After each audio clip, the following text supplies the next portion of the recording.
Olá, muito boa tarde a você. Temer é acusado de chefiar uma quadrilha, uma organização criminosa e de tentar atrapalhar a justiça. Em suas últimas horas, como procurador-geral da República, Janot apresentou 2 denúncias de vez contra o presidente e todo o entorno do PMDB.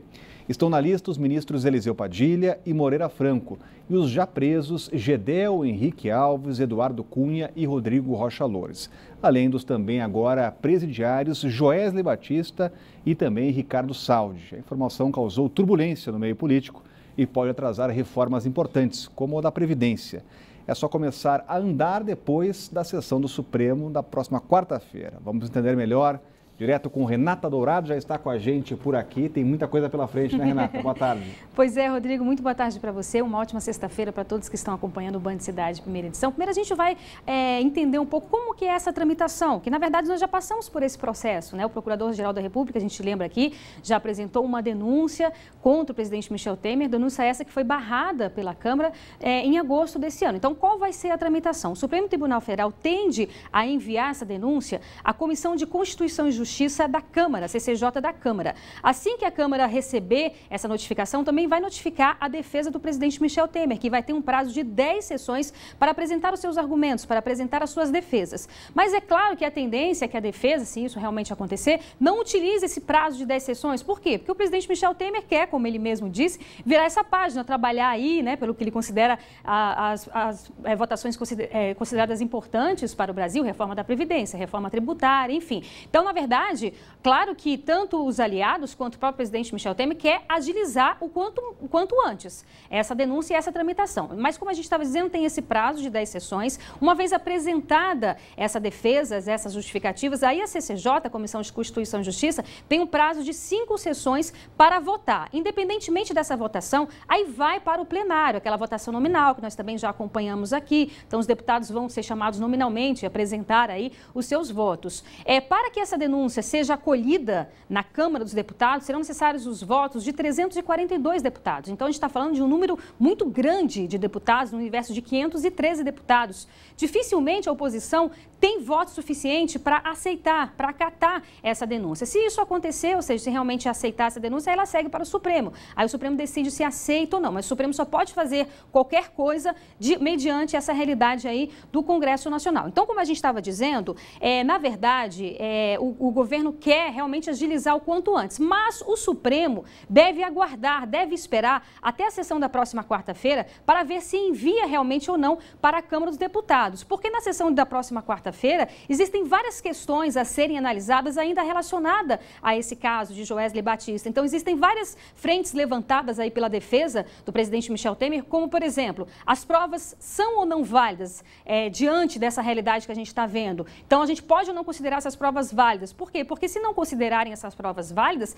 aí a denúncia do Procurador-Geral da República, ela obviamente enfraquece, né? Porque aí parte da premissa que não são válidas, então possivelmente não terá essa denúncia. O Supremo não deve enviar essa denúncia ao Supremo Tribunal Federal, à Câmara dos Deputados. Mas é claro que tudo isso a gente realmente vai ter que esperar, vai ter que aguardar para ver. Hoje pela manhã o presidente Michel Temer participou de uma cerimônia lá no Rio de Janeiro. Nós temos aí essas imagens, liberando recursos para um hospital do Rio, que é referência em doenças do sistema nervoso. Ele não falou absolutamente nada a respeito dessa denúncia, mas já havia se pronunciado ontem. Então, ontem ele usou as redes sociais, o Twitter, para dizer que a denúncia é recheada de absurdos e que agora é bola para frente realmente, que ele quer tocar as medidas consideradas importantes para o Brasil. O Palácio do Planalto também já havia emitido uma nota antes, depois dessa denúncia, disse que Janot continua sua marcha irresponsável para encobrir suas próprias falhas. Então, um posicionamento bastante duro, que são esses posicionamentos que a gente vem vendo aí ao longo desses dias, desses últimos dias aí, realmente uma defesa bastante árdua e bastante dura. Agora, Rodrigo, a gente vai ver uma reportagem que detalha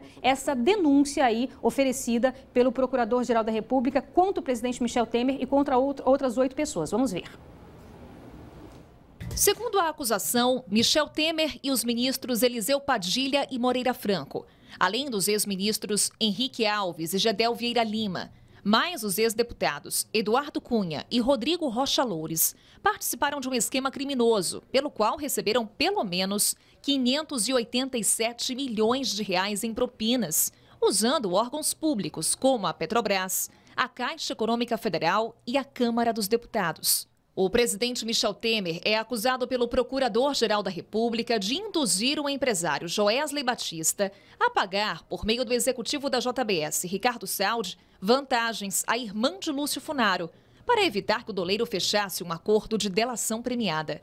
Janot também cancelou as delações de Joesley e Saldi, que foram denunciados junto com Temer por obstrução de justiça, mas disse que isso não impede o uso das provas apresentadas pelos executivos no acordo. Ainda segundo a denúncia do procurador, a organização criminosa contava com a participação de outros integrantes do PMDB e de políticos do PT e do Partido Progressista. Nesse grupo, Temer e Henrique Alves seriam responsáveis pela distribuição interna dos cargos. Por isso, de acordo com a acusação, recebiam parte da propina arrecadada por Moreira Franco, Gedel, Padilha e Cunha. O grupo também, segundo a denúncia, lavou dinheiro por meio de transferências bancárias internacionais e da compra de instituição financeira com sede no exterior, dificultando as investigações. Depois essa denúncia vai lá para a Câmara dos Deputados. Cláudio Humberto, como os parlamentares vão receber essa denúncia? Pois é, ainda é uma incógnita, né? Mas a tendência é que essa denúncia siga um caminho muito parecido com o da primeira denúncia, que foi rejeitada pelo plenário da Câmara dos Deputados.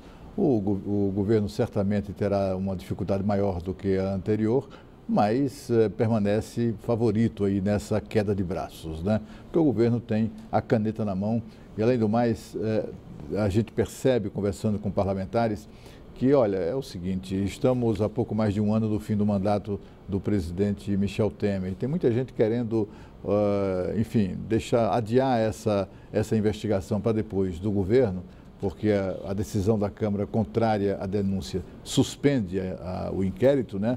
Mas ele será retomado no primeiro dia depois que Temer deixar o governo. A dificuldade que as pessoas alegam é que, aprovando essa investigação, e que se essa investigação resultar num pedido de impeachment do presidente, é um processo muito longo, doloroso, que vai durar mais ou menos um ano. Quando daqui a um ano, há 2 ou 3 meses de sair do governo, esse processo for a votação no plenário, o processo de impeachment, vai valer a pena tudo isso, né?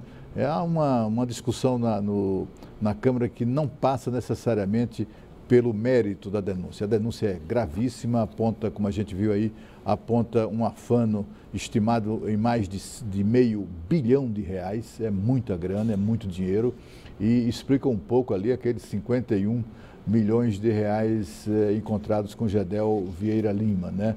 Faz todo sentido agora, de onde saiu tanto dinheiro. E de outro lado também é preciso lembrar que há outras falcatruas, outros roubos a serem, e outros subornos, né, a serem investigados. Só para se lembrar aí nessa numerologia aí da sacanagem, da safadeza, da roubalheira, o ex-presidente Lula, por exemplo, foi acusado, foi revelado aí nas denúncias dos próprios delatores, Emílio e Marcelo Odebrecht, de Antônio Palocci, que foi ministro da Fazenda do Lula. Lula recebeu o equivalente, no final do governo, uma propina equivalente a 6 G10. Só para se ter uma ideia do volume de dinheiro que tem sido roubado implacavelmente do povo brasileiro. Quase pronto para ser desativado, de vez o lixão da estrutural foi cenário de uma tragédia ontem. Um adolescente de 14 anos morreu depois de ser atropelado por um caminhão. Ele trabalhava com o pai. Hoje voltamos ao lixão, que já foi o maior da América Latina, e constatamos que os catadores seguem trabalhando a todo vapor, mesmo depois da inauguração do aterro de Samambaia. Edmilson acorda cedo para catar plástico no lixão da estrutural e garantir a sobrevivência. Mas ele diz que as condições de trabalho são terríveis. Solzão, poeira o dia inteiro e aí é difícil. O governo do Distrito Federal pretende desativar completamente o lixão da estrutural até o mês que vem. O local funciona como depósito de lixo desde a década de 60 e coleciona um histórico de tragédias. A mais recente ocorreu nesta quinta-feira. Uma criança foi atropelada por um desses caminhões e morreu. Essas imagens foram feitas por alguns catadores logo depois do acidente. O rapaz de 14 anos chegou a ser socorrido, mas não resistiu. resistiu. Este homem, que prefere manter o anonimato, viu tudo. O colega dele subiu do lado de cá e ele subiu, ele deu a volta e subiu na carreta. Só que a carreta, no segundo, ele pegou a carreta no segundo quebra-mola. Ele não andou 10 metros. No que ele andou, acho que a poeira, ele achando que tinha subido na carreta, ele não subiu, ele garranchou. No que ele garranchou, ele caiu. Ele caiu, a carreta puxou ele, passou por cima dele, entendeu? E a carreta foi embora. Este outro homem, que também prefere não se identificar, denuncia que o local é extremamente inseguro. Levei 3 tiros, perdi um irmão antes, né? Deram 3 tiros nele também. Só que ele não escapou, eu escapei. A gente é sujeito a tudo, a violência, a morte, a tudo. Esta mulher, que também acha melhor preservar a identidade, diz que outros menores ainda trabalham no lixão. Aqui há muitas crianças que trabalham, muitos adolescentes em perigo, sempre correndo risco, direto. A expectativa do governo de desativar o lixão da estrutural assusta quem ainda depende do local para sobreviver. A promessa era que trabalhadores cadastrados em cooperativas ganhariam R$ 300 por mês durante o processo de transferência do lixão da estrutural para o aterro de Samambaia. Mas eles denunciam que não têm recebido o dinheiro. Nem aquele benefício dos R$ 300, a gente não está recebendo aquele benefício, já está com 2 meses que nós não recebemos. O SLU lamentou o acidente e disse que vai aguardar a apuração da Polícia Civil. Disse ainda que está dando toda a assistência à família da vítima. No ano passado, foram registrados 7 acidentes e 1 morte.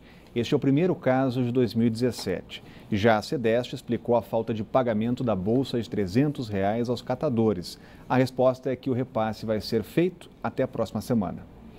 E um pai praticava assaltos em Ceilândia com o filho de apenas 7 meses no carro. No Recanto das Emas, um homem foi preso depois de instalar um equipamento para a retirada de dinheiro em um caixa eletrônico. As câmeras de segurança de uma agência da Caixa Econômica Federal registraram a ação do criminoso. É possível ver o momento em que ele instala o equipamento conhecido como pescador no caixa eletrônico. O dispositivo permite que o criminoso retire o dinheiro antes do depósito. Ele foi preso em flagrante no momento em que voltou ao banco para pegar o dinheiro. Com ele foram encontrados envelopes de depósito, além dos equipamentos usados para a fraude. O criminoso vai responder por tentativa de furto qualificado. E em Ceilândia, um jovem de 19 anos que dirigia este carro foi preso na tarde desta quinta-feira. Ele é suspeito de participar de uma série de assaltos a pedestres em Ceilândia. O detalhe é que ele praticava os crimes com um filho de 7 meses no carro. Quase 1.000 presos em regime semiaberto receberam hoje o benefício da saída temporária. Uma portaria recente determinou 10 saidões ao ano, totalizando 35 dias de folga. Este é o 6º saidão de 2017. 951 presos foram liberados às 7 horas da manhã desta sexta-feira e precisam retornar até às 10 horas da manhã da próxima segunda. A saída temporária é um benefício concedido aos detentos que cumprem pena no regime semiaberto e que apresentam bom comportamento. Enquanto estiverem fora da prisão, os condenados devem manter boa conduta, não podem circular na rua depois das 6 da tarde, nem ingerir bebida alcoólica ou frequentar bares. Os agentes do sistema penitenciário podem fazer visitas surpresas às residências dos presos para verificar se as determinações estão sendo cumpridas. No último saidão do Dia dos Pais, dos 922 presos liberados pela Justiça, 9 não retornaram. Agora, será que os agentes fazem essas visitas mesmo? Tem efetivo para isso? Sabe-se lá, né? Nem Deus sabe disso. Mas olha, o que a gente percebe é que esse saidão é o principal símbolo da impunidade no Brasil. É uma vergonha que o Brasil assista a cenas como essas, cenas assustadoras de ônibus que transportam presos que são beneficiados por saidão. E é saidão do dia da mamãe, mãe que muitas vezes eles mataram, ou se não mataram por alguma atitude criminosa, mataram de vergonha. Os pais também entristecidos, famílias que destruíram, eles têm direito a 35 dias de folga por ano, de folga. As suas vítimas não tiveram direito nem mesmo à clemência quando eles decidiram atacá-las e praticar o crime. É vergonhoso que no Brasil triunfe sempre a impunidade. Na madrugada desta sexta-feira, a polícia prendeu um bandido em Planaltina que acabara de assaltar uma mulher e roubar-lhe a bolsa. Depois que levaram esse sujeito para a delegacia, a polícia descobriu que ele tinha nada menos do que 60 passagens pela polícia. 60. Além dessas 60 passagens, o vigarista tinha, o bandido, delinquente, tinha 27 mandados de prisão. E vai acontecer o que sempre aconteceu na vida dele. Ele vai ser levado à autoridade judicial, que vai considerar que roubar uma bolsa não é assim um crime tão grave, vai soltá-lo e ele vai partir então para a sua 61ª passagem pela polícia. E fica tudo por isso mesmo. As vítimas, estas ainda hoje estão traumatizadas, muitas delas foram agredidas, outras sofreram tentativas de homicídio e o bandido continua solto. É o triunfo da impunidade no Brasil, em definitivo.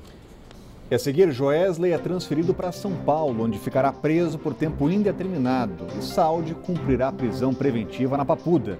Não para por aí. Eduardo Cunha está a caminho de Brasília. Band Cidade, volta já.